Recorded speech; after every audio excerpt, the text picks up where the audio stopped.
All right, let's get it. I'm Eddie. He's Mike. Our combos are sporting. Here we go. Washington Commanders free agency. What do you think? What are the grades? What do you like? What do you dislike? Did we do okay? Did we do really good? What did we do? Let's talk about it. NFL free agency, because it wasn't just us out there. Lots of teams were spending. There's some trades, there's some takebacks and controversy attached to that. And then I got to be honest, with all the Bamas floating around everywhere in the NFL free agency, a Bama named Bam might have gotten hot, or was him and his team being some hot Bamas? We're going to talk Mhm. all about it on the combos that are sporting with myself, Edward Denson Pickering, and my man, Michael Hyatt Angelo. What's good, homie? It's cracking, bro. It's been a long week, but it's been fun, man. I've been posting content and sharing stories and articles, and I'm just ready to enjoy some time with my bro, talk about this Commanders free agency, and a lot of y'all were whining in the beginning, but it's Yeah, cool. It's cool. straight set tripping. Yeah, man, absolutely. Those of you who don't know, Mike is just Mr. Do It All. Not only does he burn the midnight oil with the tech company that he works for, aka the federal government, is the tech company. LOL out loud. I don't know if that made sense either, but he also does like a multitude of podcasts, and so Mike's fried. I'm gonna take the lead here. Mike, here's what we did so far. We're getting right into Washington because, like you said, Bama's are complaining, and I just for the life of me don't know why. The first thing I'm going to mention, and it's just an example. It's one guy. I wouldn't mind if we got him, but I really wasn't in on him big, and that's Alec Pierce. Apparently, we offered him a decent contract, according to sauces, but he chose to stay with the Colts. And you know what? That's absolutely fine by me. Because if I'm not mistaken, last year was his first 1,000 yard year, and he's a bit of a one trick pony. Now, hey, it's a good trick, but he's just a deep threat. And I don't mean to say just because, hey, I'm just not an anything when it comes to the NFL. But I use that as an example to say, hey, we're out there being aggressive. We're not Suge Knight. We can't make people sign the contract. You know what I mean? So that's just one example.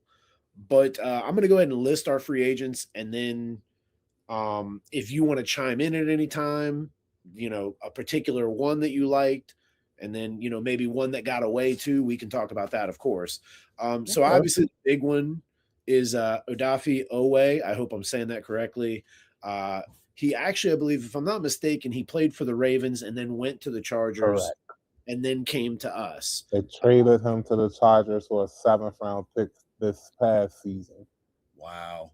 So the numbers aren't great. I believe he have like 6 or 7 sacks last year, and I'm pretty sure The Von Miller. crazy part, he finished the season when he got to LA. He finished the season with 8.5 sacks in Right. like the Okay. last 9 games or something crazy like that. Yeah. And so while those numbers aren't jump off the chart when you think of the contract he got and the fact that we kind of really went and got him almost like what, an hour or two into free agency, like we didn't wait long. But in a way, I love this because again, it shows us being aggressive, you know, and we're getting a young, super athletic guy. He's gigantic wingspan. He can move. He's nimble. I really like what I saw, and I think he's going to be someone that can obviously help us set the edge, in the run game. But then he can get after it. And when I look at some of the other additions we made in free agency, as well as hopefully Dorrance Armstrong coming back healthy, I know you're throwing a little bit of ifs in there when you do that, but between that and I think we actually had some talent on the D line. It just got overshadowed because they were on the field so long and we just had so many injuries. But I think this was a great move bringing him in. Leo Chanel, I'm not sure how to say that one. No, Chanel. From everything yeah, I'm reading, he's ascending. He played well with the Chiefs, good run stopper, improved in the pass, and is essentially the term that kept getting thrown around was prime for more playing time. Like in other words, like he's ready to take that next step. The Chiefs just maybe between like Karloftis and the dude that wears 32 is it not Houston?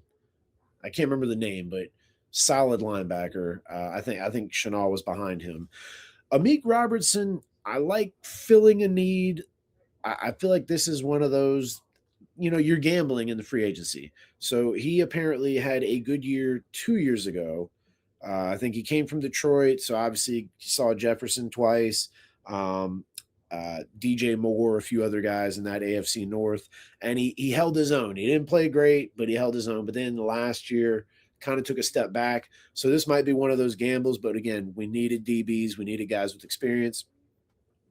We got another solid in, Clavon Chassian, I think depth. it's Chisholm or something like that. I Chazian. don't know. Oh my goodness! You know what? That's me. My terrible handwriting doomed me.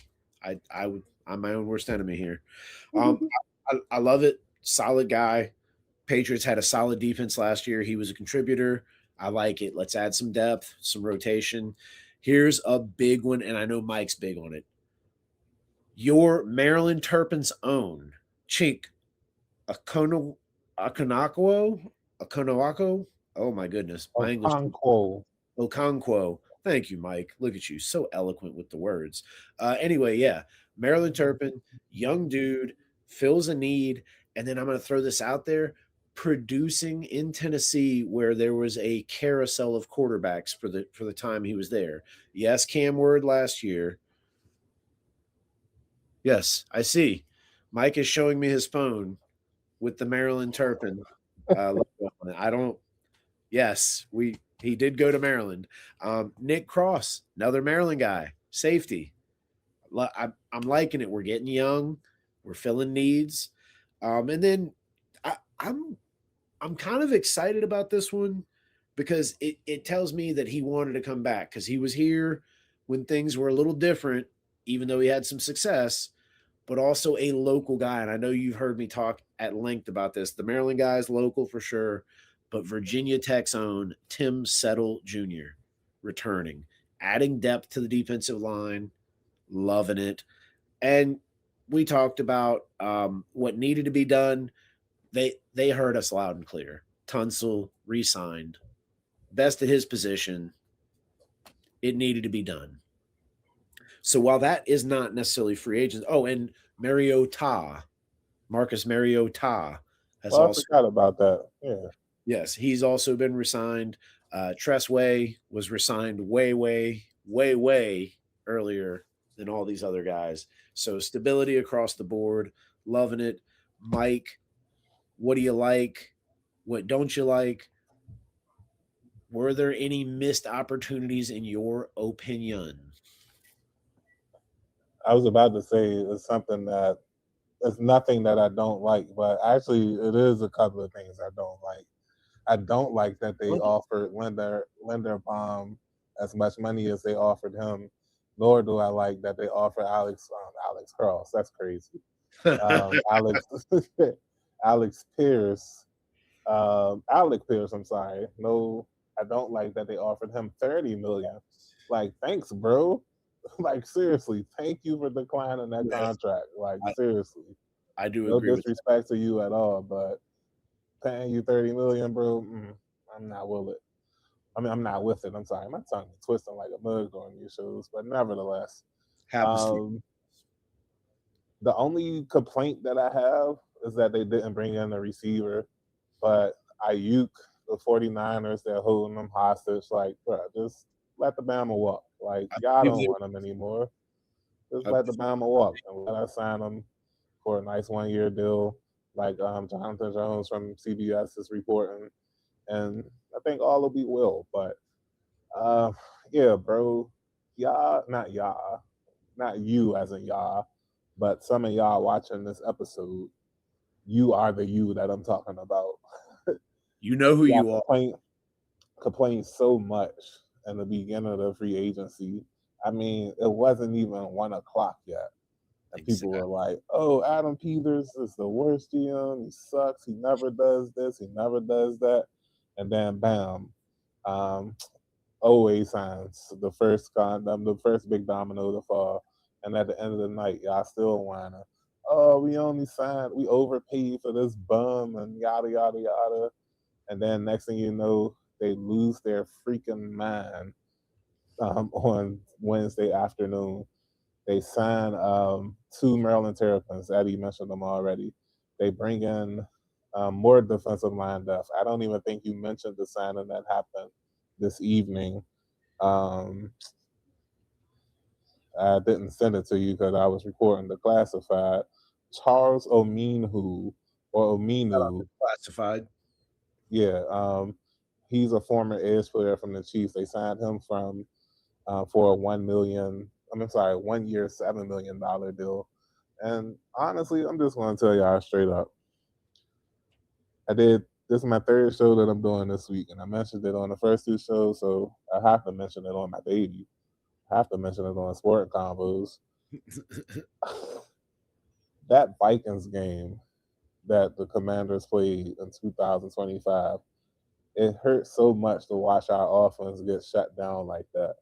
But honestly, it was a future that we didn't know that we were about to receive. They're bringing in players on this defense to bring the noise. It's not just a one player thing. Like we don't have a Micah Parsons, we don't have a Max Crosby. Right, that's the Ravens. Um, we don't have a Miles Garrett, but we have a unit. And I think we have a defensive coordinator in Durante Jones that's going to be able to coordinate this unit better than what my man Witt did last season. And I just feel like these pieces, like, it's giving me so much 2005 Redskin defense vibes, man. And Okay. you mentioned the Leo Chanel signing. Probably my low key favorite one. I was watching some highlights from him last night and earlier today or whatever, and I'm gonna tell you, bro, you might disagree with me. I just want to hear your thoughts. Strong, strong Marcus Washington vibes. Oh wow. You Yeah. know, you know what? If I could take this and run with it, so um for one, I mentioned the PFF grade, and what I'm told is that dude is really quick, and again, the whole prime for playing time. But let's just take just a brief moment to talk about just the overall outlook in free agency. You're absolutely right, and I get it. It's like free agency started, and we have all this money, and then Bama's is just butt hurt out the wazoo. Um, listen, I get it. We've all been scarred by the Hainsworth signings, and I can't. I'm drawing a blank at the moment, but some of these free agent signings that just flat out did not work. They were just a disaster. We've been there, and it's not just us. There are tons of teams. I can't think. Do you remember when the Eagles, they tried to pull like a 99 Redskins, and they signed everybody, and Vince Young, who was like going to be like potentially like a second string quarterback, and there's like, this is the dream team. And what happened to them? They crashed out bad before the season ended. They were starting the dude that we let go from Stanford or whatever as the backup. He was ended up starting. Anywho, I bring that up to say, because you mentioned Marcus Washington, he was a free agent signing for us. How about Pierre Garcon? How about we think about guys like that? Because both sides of the spectrum happen to every team. So I'm gonna get off my soapbox, but let's just keep in mind that like this team has also had somewhat of a history of having some good free agents. How about London Fletcher? Jesus, I just thought of that. Like, how did I forget that one? Like, we signed guys that play too. Bobby Wagner. I get, you Yeah. know, and He's I'll back. tell He you might be back. He might be back. exactly. I don't see anything reported. I have a feeling. I hear you. I think he Don't wants to quote get back me on that. too. I think he, he's a tackle machine. I think we could kind of, without going out of our way to make it all about him benefiting, I think we could kind of create something where like he's in there maybe first and second, then we rotate him out, somebody better in pass coverage, but he's still a very good tackler and has leadership. So there's value there. But yeah, I'm getting off my soapbox. I'm very excited, honestly. I think looking at what we have and then what we have just brought in, I definitely think this roster is better than last year, but I do Yeah. think there's still some to be desired. You mentioned Yeah. receiver. I think Uh, I wouldn't have minded Romeo Dobbs. I don't blame him for going to New England. Um, but I think we'll see in the draft, who knows what we're going to do if we trade down, if we take Jeremiah Love. But I think we'll fill a lot more holes. And then I think, you know, it, who can predict the future? But I really think this is, after the draft, especially, you'll see this is a better roster than we had last year. And easily. from year one to year two, I don't think the roster was really all that different. The names were different, but I don't think the roster was all that different. But I do think this upcoming year, and who knows, Debo, Ayuk, Jennings, we could get all the San Francisco wide receivers. That'd be crazy. Not that I want it, but um, yeah, there's still more to come too. But I I really, mean, at this point, that's probably best case scenario, maybe. Bringing in IU, going a 1 year prove deal, and bringing in and then you'd Jawan have Jennings, Perry, Traylon Burks, and Jalen Lane, and then Jennings, Debo, and McCaffrey. McCaffrey too. My No God, Debo, no Debo. I don't you don't think think? he'll be back. Nah, Yeah, probably not. I think it's a money thing, to be honest. I think he would yeah. probably not mind I being mean, back. but the It gives longer he goes unsigned, the more likely he'll be back. I'm just Yep. saying. Yep. Fair So point. I think I'm gonna grade him. I'm gonna give him a grade. Yep. Easy B plus. Easy B plus. I'm not gonna go A because No. there's still some holes to be filled, and like I'm not even grading on a curve. Like it's just hard to get an A in anything. It's at Oh yeah. least it I should agree. be. So B plus. It's a solid start for them this off season. Especially when you factor in the Tunsil re-signing, bringing Mariota back, like you said. Um, let's bring in Wise back. I mean White's back. Like that's probably my favorite low key re-signing because he was having a good season before he got injured. And yeah, they just the pieces that they brought, like I said, strong 2005 vibes, and I'm just hoping that they get to work on the draft in the off season. And I mean, when it's time to draft, and I ain't gonna lie, bro. As of now, the moves that they've made this off season is screaming Jeremiah Love at 7. Yeah. I was gonna ask what your what barometer, I don't know, whatever. I was gonna ask, like, how strongly you felt that was, what we were doing. I tend to agree. Um, Whatever the highest rating is, screaming. Gotcha.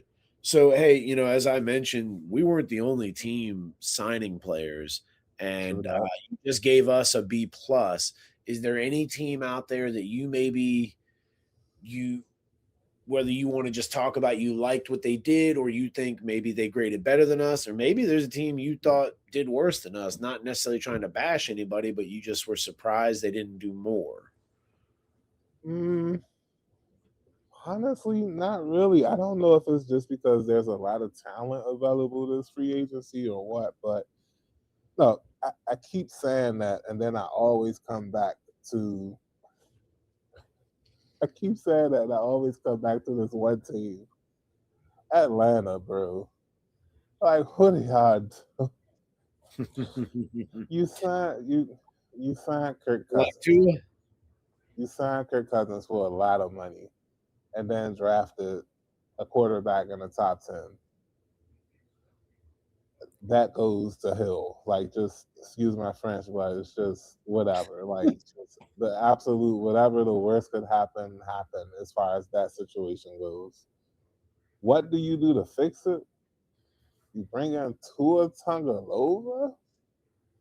The only thing that's saving them is that I actually am a Kevin Stefanski's fan. Outside of what he done to Shadur, because that was an injustice. I'm sorry. Like I got the numbers to back that up. Um, These days we're gonna have to hear, like, what was really going on. yeah, Like, like it's weird. we need a Like behind the for scenes. somebody, It made sense. None of it. None of it.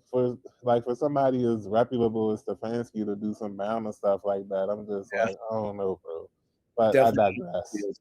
Outside of that, outside of Atlanta signing Tua, um, and I can't even blame the Raiders for giving the money that they gave the Linderbaum because they're trying to change their culture.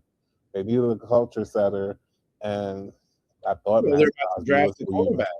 They gotta Yeah, protect him. fact, that part too. I didn't even bring that up. So yeah, like it's fine. Like I really can't complain about not near a team. Like even Dallas is in their bag cooking. Even Philly found a way to sneak in a nice super punch to everybody without us looking by bringing in Tyreek Woollens, shoring up their secondary. Since they lost Blankenship, it's easier for them to move Cooper DeJean now. He can move the safety. He can stay outside the corner. Like they did a great thing by bringing in Woolen. Kind of sucks that the Bama didn't sign with us, but we got something for you this season, bro. We'll let you know what was up and why you should have came to DC. But yeah, I really can't say that anything was bad. If you want to say something controversial, that we got to talk about the Max Crosby trade. The Ravens they backed out. Like I understand he felt the physical, reportedly, but the fact of the matter is the Ravens backed out. I really think they realized what everybody's expected. That I mean, what everybody is saying. They knew that they can get Hendrickson for cheaper, and they brought him in. They're trying to spin it and make it seem like they wanted Crosby and Hendrickson all alone. But nah, bruh.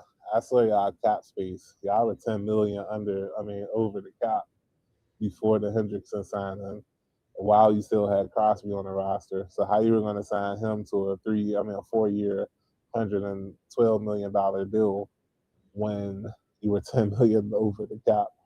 And last thing, real quick, another signing that I wasn't the biggest fan of was the signing of Jalen Phillips to the Carolina Panthers, only because they end up paying him more than the Commanders paid Uday. It's like 121 million or something, wasn't it? Yeah, it was a 4 year, 120 million. Jesus. He's making more than Odafe Owe, and now Trey Hendrickson. So I'm just saying maybe that was a premium price for going to a team like Carolina that's not winning a lot, so they had to overpay for him. But yeah, other than that, like I said, really not too much I can complain for. Everybody's cooking. The Rams, the Ravens. Yeah. Seattle hasn't really made any moves, but guess what? They just won the Super Bowl. They don't really have to make any moves. Um, so No, they do yeah, not. it's all good. And is there any like team or moves that you wanted to shout out real quick before honestly we ended the show on our last topic? Yeah, so real quick, Mike is just a trooper. I had to hit the head, so he was carrying the show there. So what I'm gonna do is I'm gonna fill in I'm gonna fill in there on the free agency stuff on some teams that I think did well. And then I have like maybe three players that I really think those three players are gonna fit well where they went. And then I'm gonna share my little quick blurb about the Crosby thing, and then we're gonna move on and see if Bammers are being Bammers or if the Wizards were the Bammers. I don't know. Anywho, so first of all, teams I thought did well in free agency. I liked what Houston did, getting Blankenship back there with the rest. They already have a good secondary. It's like I don't know the no, it's not the no fly zone, but they have some sort of term that they're you know Legion of Boom and whatever. You know how like these nicknames and whatever. Houston's got some kind of name, and they add Blankenship to that group. I thought that was great. Bringing in a David Montgomery, so you have a bruiser to go along with Woody Marks. I like the way Woody Marks plays, but I also think that you don't want to oversaturate him. He's catching out of the backfield. He's definitely a tough dude, and I'm not questioning any of that. But I think bringing in a Montgomery also, as a veteran, where they're trying to kind of reestablish that side of the ball. They lost Tunsil. They were kind of doing a lot with C.J. Stroud, expecting him to throw to Collins and some of those other guys they had at receiver. So I like that move. I thought Chicago, Mike. I really like what they did. Yeah, they traded away DJ Moore, but they brought in my man Bryant from Seattle, Kobe Bryant. He just spells his name differently, but he's solid in the secondary. They brought in Devin Bush, linebacker. That dude's solid too. I like those moves that those guys did. And then Pittsburgh, I felt was kind of quiet. I know the quarterback situation might be a little bit up in the air, whether or not they're going to try Rodgers again or whatever.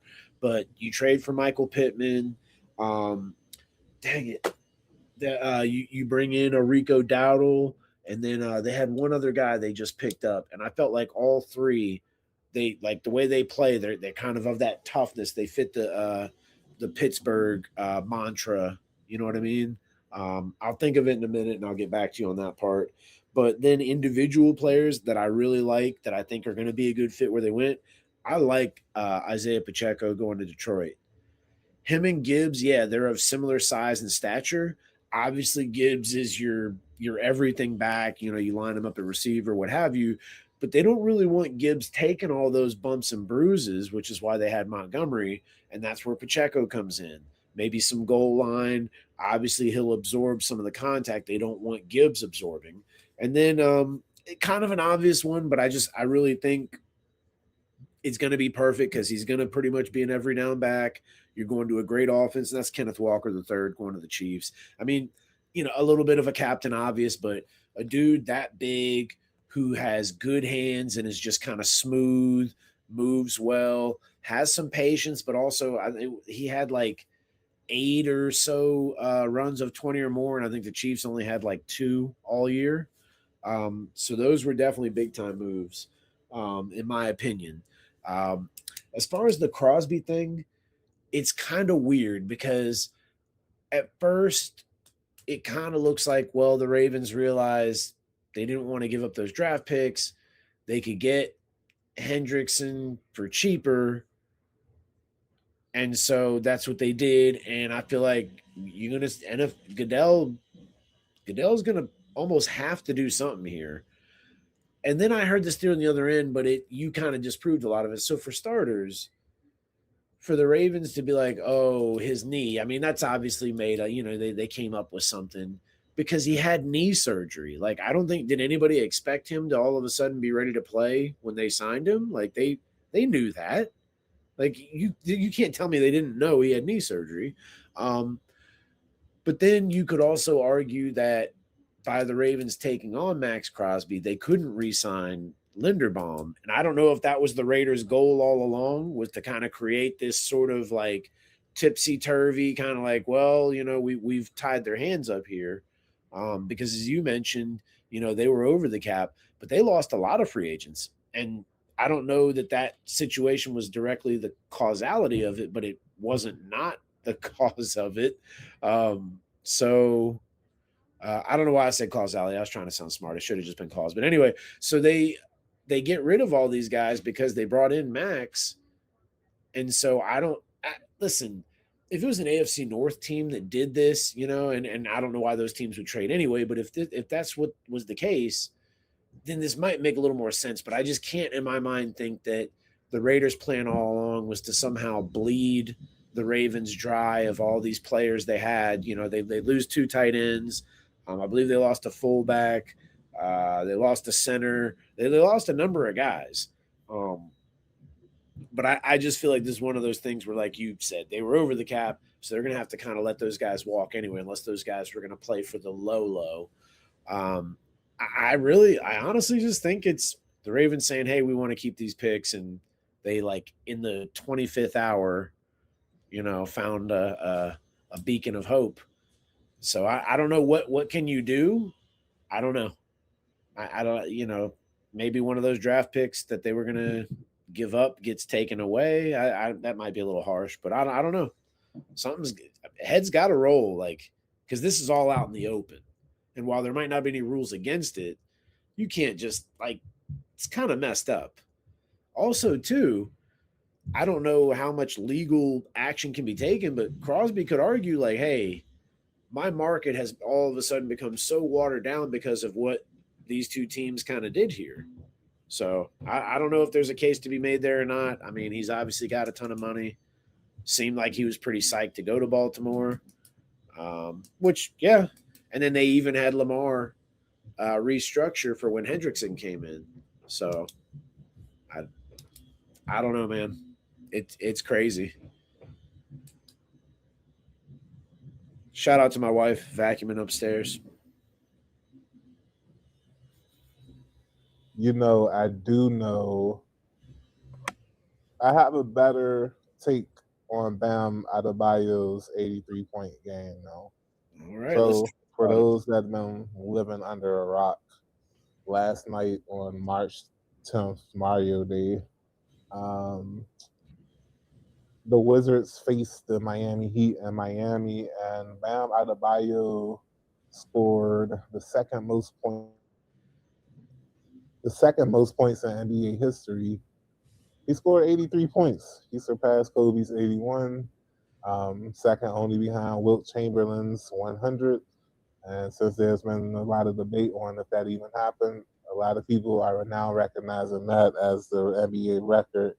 And it's honestly just one of them things that was created for social media. I feel like like this story or this event or whatever, it's just it's ridiculous the reaction behind it. I don't know why people just can't admit that a lot happened in that fourth quarter to make it like, come on, bro. Like you had a legit 62 maybe, but those last 80, I mean, those last 21 points, bro. Like, come on, like let's be serious. But I ain't gonna lie, those first three quarters, bro, he was cooking. And I'm glad I actually watched some highlights before this segment because I was ready to say like, it doesn't matter. It was the Wizards, yada yada yada. But I Yeah. watched Yeah. the highlights of the first three quarters, and that the brother was cooking. I ain't gonna sit here and lie to you. The brother was on fire. Came out hitting um, post moves on Sar, just cooking Sar. Had Sar in the blender in that first half. And guess what? Sar didn't really play much in that game. He only played 20 minutes. They had no other big man. So, of course, he was going to continue to cook. He was already on fire cooking your best defender, and then you rest him for the rest of the game. Of course, he was going to go ham. But like I said, it's that fourth quarter that I take issue with. It's a lot of stuff that happened in that fourth quarter, and I'm like, nah. When Kobe scored his 81, there was just a bit more behind it. This 83, like I said, them last 21 points, I can't really truly respect that. They did a lot of shady things to get to that 21, whereas Kobe was just balled out. Well, I think one thing that needs to be talked about, which, like, hey, you and I both as Wizards fans are not big on yet another milestone being achieved on a DC sports team. See Barry Bonds breaking the home run I don't record. care. I wanted us to lose. I don't care if he scored the So I 83. hear you, and I get it. But point is, like, it's just never fun when something like this happens to your team. But let's not front like all of a sudden the Toronto Raptors were this defensive stalwart when Kobe scored 81 on them. But yeah, No. absolutely, it. You hit the nail on the head. He was cooking. We're not that great. We being the Wizards. It's that fourth quarter, and in some ways, you could say, "Hey, shout out to his teammates for doing everything they did to push that man across that 83-point finish line." Um, yeah, and shout out to Tony Mays. Uh, my man is battling back from I believe a kidney issue. I don't want to speak too far out of turn, but he made an excellent point.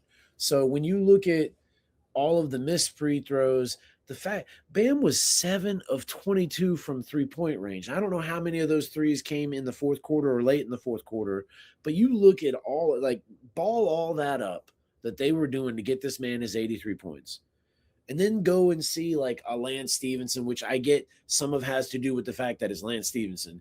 But when he makes a layup at the end of a game when it's a blowout in his team's favor, or any player for that matter does a dunk late in the game or something like that, when the game is quote unquote over. But then you see what this and it's a problem then, mind you. It's violating unwritten rules and basketball etiquette. But then what Yeah. I mean, he did was okay. Like, I get it. He had a historical night.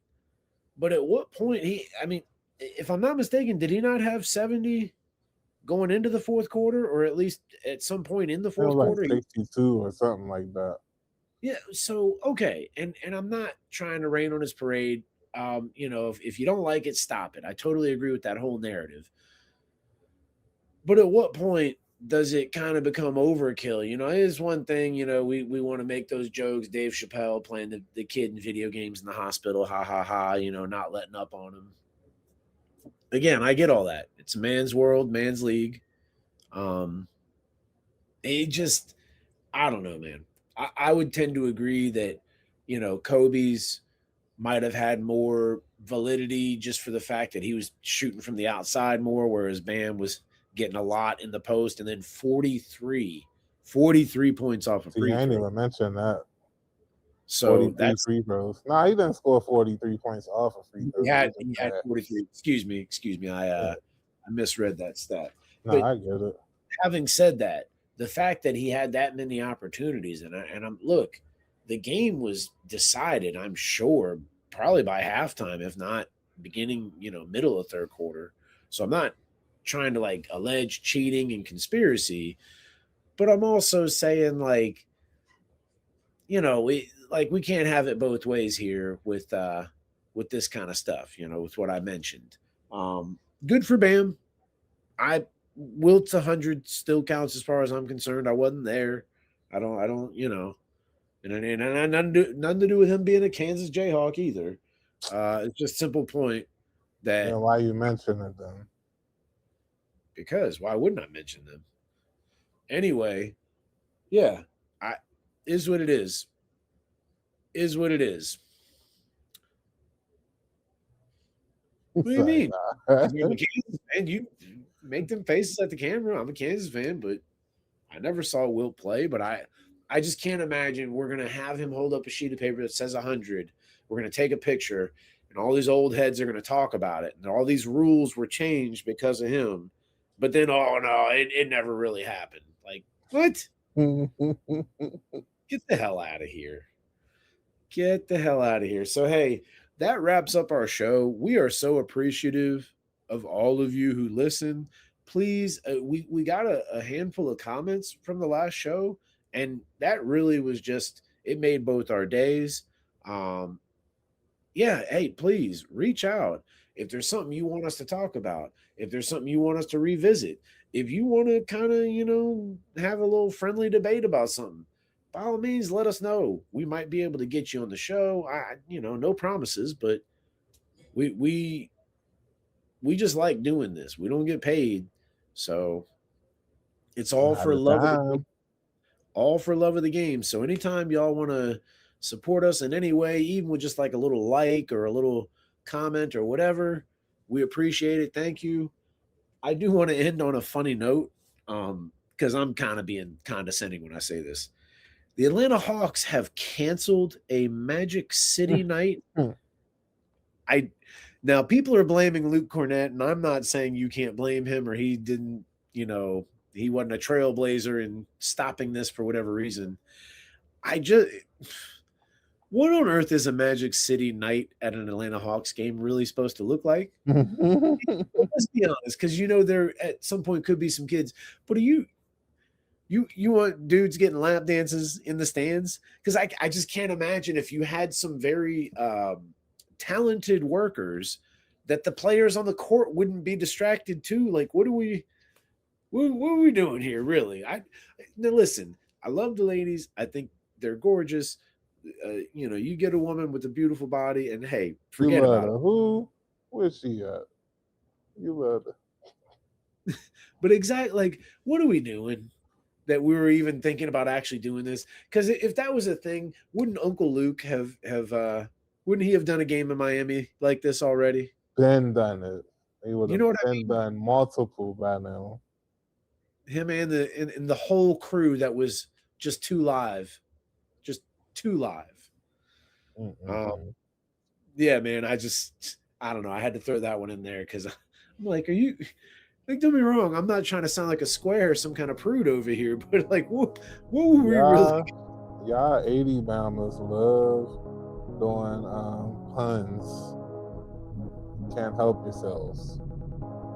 Yeah, Can't can't help yourselves. But can't stop, won't stop. But hey, thank you guys. We appreciate you. Adios and vio con Dios. peace out, bounders.